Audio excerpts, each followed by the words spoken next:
আজি আমি মহাভাৰতৰ অষ্টাদশ পৰ্বৰ প্ৰথম আদি পৰ্ব আৰম্ভ কৰিবলৈ লৈছোঁ। ৰজা জন্মজয়ৰ অশ্বমেধ যজ্ঞাৰম্ভ, ব্যাসদেৱৰ উপদেশ আৰু সাৱধানবাণী। হে ৰাম সুত নিগদতি ঋষি সমাজৰ আগে, ও ভাৰত কাহিনী কথা ইয়াতি অনুৰাগে। এই ৰাজা জন্ম জয়ৰ যজ্ঞ কৰিবা প্ৰতি, এ সমাজত বসিয়া থাকন্ত মহামতি। এ পাত্ৰ মন্ত্ৰী সবজত মাত্য সকল, ত্ৰিদশৰ মাজে যেন শোভে আখণ্ডল। হে ছত্ৰ চামৰ ধৰি শোভিতি যোগান, এক লক্ষ ৰাজা বহি লেকথানে থান। এ মহাবীৰ গণ যত কটুৱাহে যাই, হস্তি ঘোঁৰা ৰথ দোলা ছেদ ভেদ নাই। হে যজ্ঞৰ সম্ভাৰ যত সমস্তে মিলাই, ঘৃত দধি দুগ্ধ গুড় সৰৰস পাই। কৃষ্ণ। এয়া আমি মহাভাৰতৰ আৰম্ভণিতেই ৰজা জন্মজয়ে যি অশ্বমেধ যজ্ঞ আৰম্ভ কৰিবলৈ লৈছিলে তাৰ প্ৰথমৰখিনি পাইছোঁ। সুত নিগদতি ঋষি সমাজৰ আগে, সুত মুনিয়ে ঋষিসকলৰ আগত কৰিছে ভাৰতৰ কাহিনী কথা অতি অনুৰাগে। এতিয়া ভাৰতৰ কাহিনী, ভাৰত মানে আমাৰ যাক মহাভাৰত বুলি কওঁ, সেই কাহিনী য'ত পাণ্ডৱ আৰু কৌৰৱৰ কথা আছিলে। আৰু এতিয়া ৰজা জন্মজয়ৰ যজ্ঞ কৰিবাক প্ৰতি, এতিয়া ৰজা জন্মজয় যজ্ঞ কৰিবলৈ মন গ'ল। এতিয়া ৰজা জন্মজয় কোন? ৰজা জন্মজয় পৰীক্ষিতৰ পুত্ৰ। গতিকে পৰীক্ষিতৰ পুত্ৰই যজ্ঞ কৰিবলৈ মন গ'ল, আৰু সেই যজ্ঞ আছিলে অশ্বমেধ যজ্ঞ। আৰু অশ্বমেধ যজ্ঞ কৰিবলৈ মন কৰি তেওঁ এই কথাখিনি সকলোৰে আগতে বেগত কৰিলে। সমাজত বহিয়া থাকন্ত মহামতি, তেওঁ সেই মহামতি বহি আছে কোন সমাজত? তেওঁ ৰাজসভাত। পাত্ৰ মন্ত্ৰী সবজত অমাত্য সকল, ত্ৰিদশৰ মাজে যেন শোভে আখণ্ডল। অৰ্থাৎ তেওঁ অমাত্য, মন্ত্ৰী, পাত্ৰ এই সকলোৰ মাজত যেনেকৈ ত্ৰিদশৰ মাজত আখণ্ডল মানে ইন্দ্ৰ যেনেকৈ জিলিকি থাকে তেনেকে তেওঁ জিলিকি আছে। আৰু ইমান ধুনীয়া বৰ্ণনা দিছে, ছত্ৰ চামৰ ধৰি চৌভিতি যোগান, এক লক্ষ ৰাজা বহি লেকথানে থান। 1 লক্ষ ৰাজা বহিছে চাৰিওফালে। মহাবীৰগণ যত কতো আখে যায়, হস্তি ঘোঁৰা ৰথ দোলা ছেদ ভেদ নাই। সেই 1 লক্ষ ৰজাৰ লগত যিবিলাক মহাবীৰ আহিছিলে, তেওঁলোকে অহা যোৱা কৰি আছে সেই জন্মজয়ৰ ৰাজধানীলৈ, য'ত জন্মজয়ৰ ৰজা আছিলে। আৰু তেওঁলোকে কি কৰিছে? হস্তি ঘোঁৰা ৰথ দোলা ছেদ ভেদ নাই। কিমান আহিছে হস্তি, ৰথ, দোলা, ভেদাভেদ নাই। যজ্ঞৰ সম্ভাৰ যত সমস্তে মিলাই, ঘৃত দধি দুগ্ধ গুড় সৰৰস পাই। যজ্ঞৰ কাৰণে লগা সকলো গোটাইছে, ঘিউ, দৈ, গাখীৰ, গুড়, এই গোটেই ৰসৰ বস্তুসমূহ তাতে গোটাইছে। ইয়াৰ পিছত কি কৰিছে? হে ৰাম অশ্বমেধ যজ্ঞৰ নিয়ম যেন মতে, ও ভাৱে ভাৱে নৃপতি নিৰ্মিলা বিধিবতে ও দেৱ ঋষি ৰাজ ঋষি ব্ৰহ্ম ঋষি গণ সিদ্ধমুনি বিদ্যাধৰ গন্ধৰ্ব চাৰণ অবসুগণ নিৰতি মৰুত ধনেশ্বৰ ও চন্দ্ৰ সূৰ্য বায়ু বনি ধৰ্ম দণ্ডধৰ ও সৰ্বজনে জানিলা যজ্ঞৰ যেন কাজ ও দুতগণে কহিলা সকলে ৰাজে ৰাজ অশ্বমেধ যজ্ঞৰ নিয়ম যেনেকুৱা আছিলে সেইভাৱে ৰজাই বিধিমতে সেই ব্যৱস্থা কৰিলে। দেৱ ঋষি ৰাজ ঋষি ব্ৰহ্ম ঋষি সিদ্ধমুনি বিদ্যাধৰ গন্ধৰ্ব চাৰণ বসুগণ নিৰতি মৰু ধনেশ্বৰ চন্দ্ৰ সূৰ্য বায়ু বনি ধৰ্ম সকলোৱে যি কাম কৰিব লাগে যজ্ঞৰ কাৰণে সকলোৱে ক'লে। সৰ্বজনে জানিলে যজ্ঞৰ জন কাজ দুতগণে কহিলে সকলে ৰাজে। সেই সকলোৱে লাগ লাগি যজ্ঞৰ ব্যৱস্থা কৰিছে।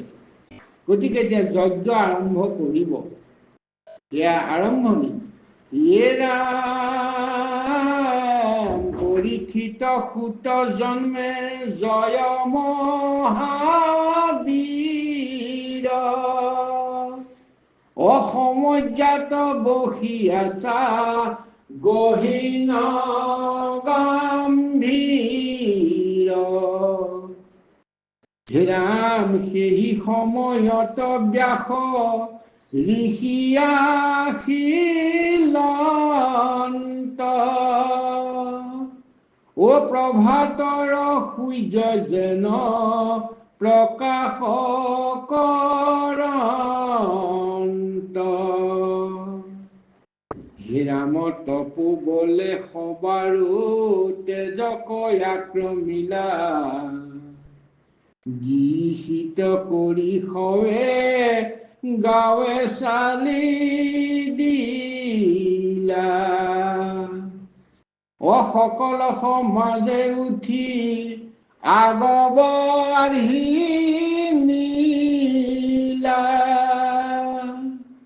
ও ৰাজা জন্মে জয় মাত্ৰ গাৱে নচালিলা।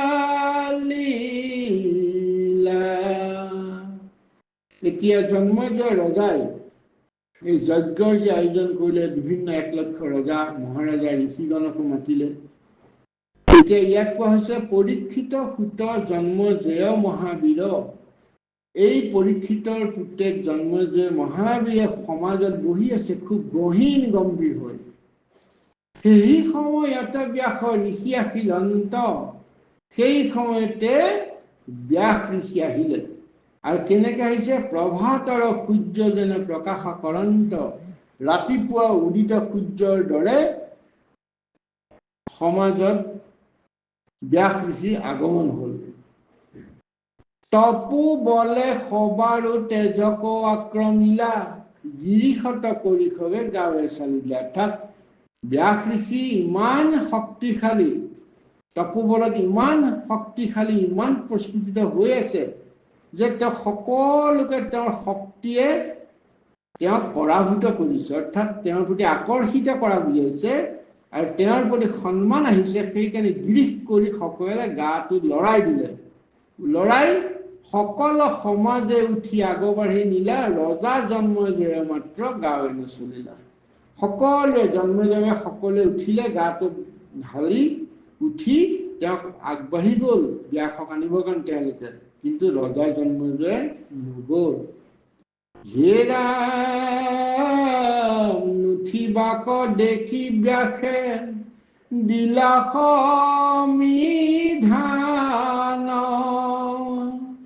ও কেনে ৰাজা নুঠিলা কহিও বিদ্যমান,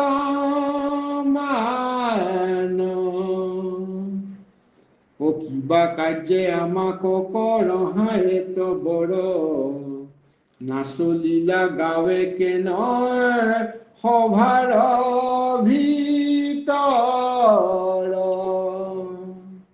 তেতিয়া ব্যাসে দেখিলে ৰজা উঠি অহা নাই, গতিকে ৰজাক সুধিলে যে তুমি কি কাৰণে উঠি অহা নাই, কেনে ৰজা নুঠিলা কহিও বিদ্যমান, ৰজা তুমি কিয় তুমি উঠি নাহিলা, কিবা কাৰ্যে আমাক কৰাহায় এত বড়, নাচলিলা গাঁৱে কেন সভাৰ ভিতৰত, যে কি কাৰ্যৰ কাৰণে তোমাৰ এনেকুৱা এটা ক্ষোভ হৈছে বা তোমাৰ এটা অশান্তি লাগিছে যে তুমি মোক আহা দেখি উঠিব পৰা নাই।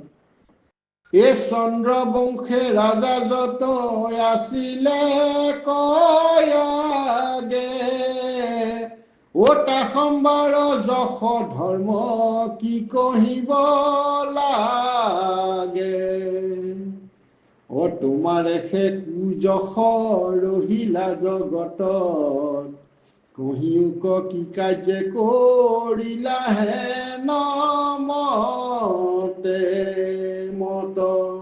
অৰ্থাৎ চন্দ্ৰবংশ, তোমাৰ আগত যিমানবিলাক তোমাৰ বংশ চন্দ্ৰবংশৰ ৰজা আছিলে, তেওঁলোকৰ যশ ধৰ্ম কিমান কম, তেওঁলোক কিমান তোমাৰ ভক্তিপৰায়ণ আছিলে, তেওঁলোক কিমান মানে ভদ্ৰ আচৰণ আছিলে, কিন্তু আজি তুমি কি কৰিলা, তোমাৰ সেই কুযশ ৰহিলা জগতত, তোমাৰ আজি যি কুযশ কৰিলা, আমি উঠি আহোঁতে বা আমি আহোঁতে তোমালোকে তুমি উঠি নাহিলা, গতিকে তোমাৰ এই কুযশটো গোটেই জগততে ৰৈ যাব, কহিও কি কাৰ্য কৰিলা হেন মত, কি কাৰণে কৰিলা।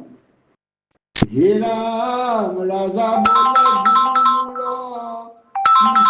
নাহি দুখ, হে ৰাম ৰাজা বোলে গুৰু মোৰ কিছু নাহি দুখ,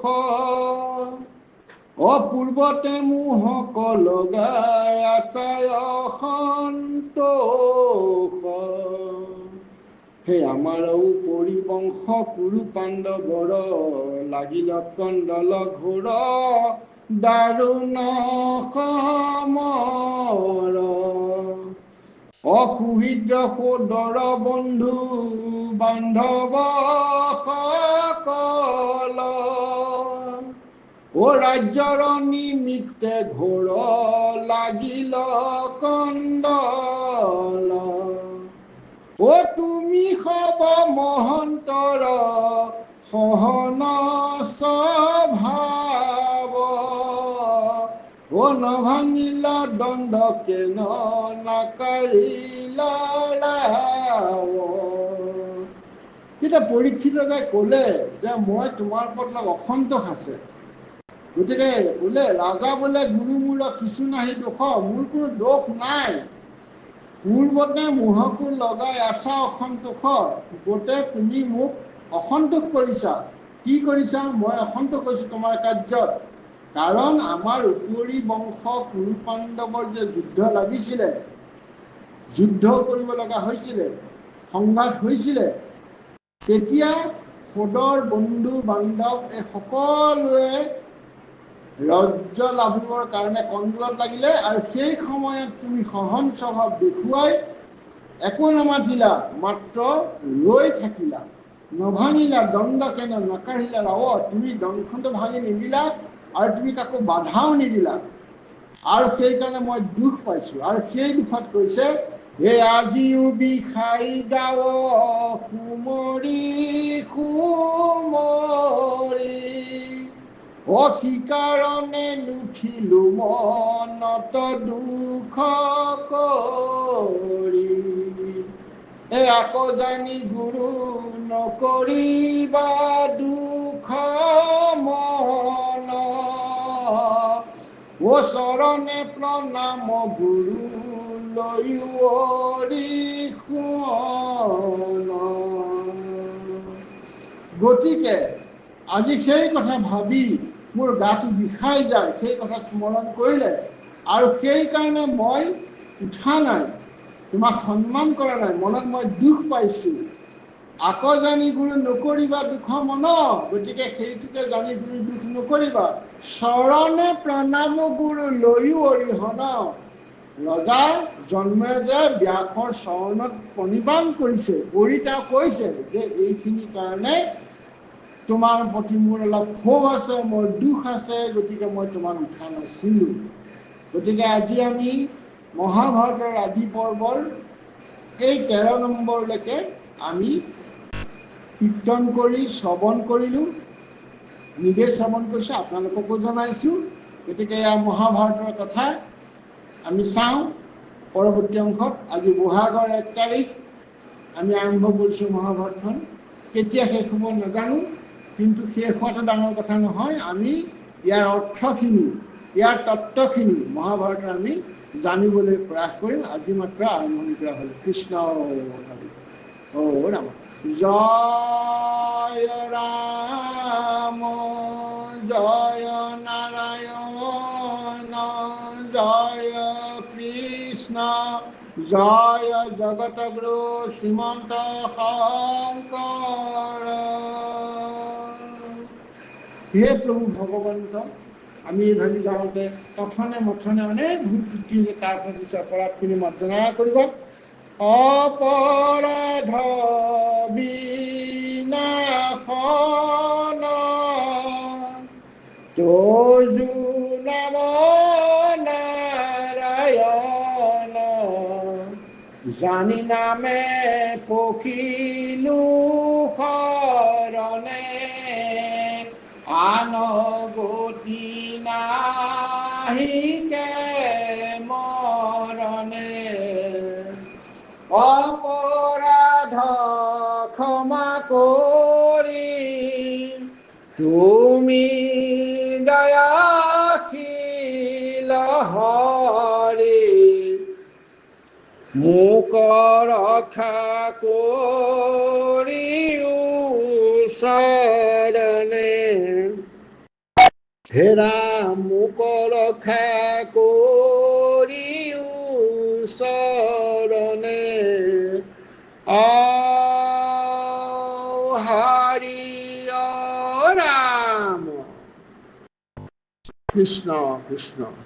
শ্ৰীমন্ত শংকৰ হৰি ভকতৰ, জানা যেন কল্পতৰু,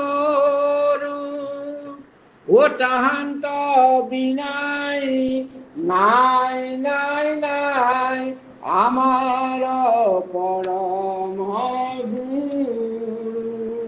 ও তাহান্ত বিনাই নাই নাই নাই, আমাৰ পৰম গুৰু। কৃষ্ণ হৰি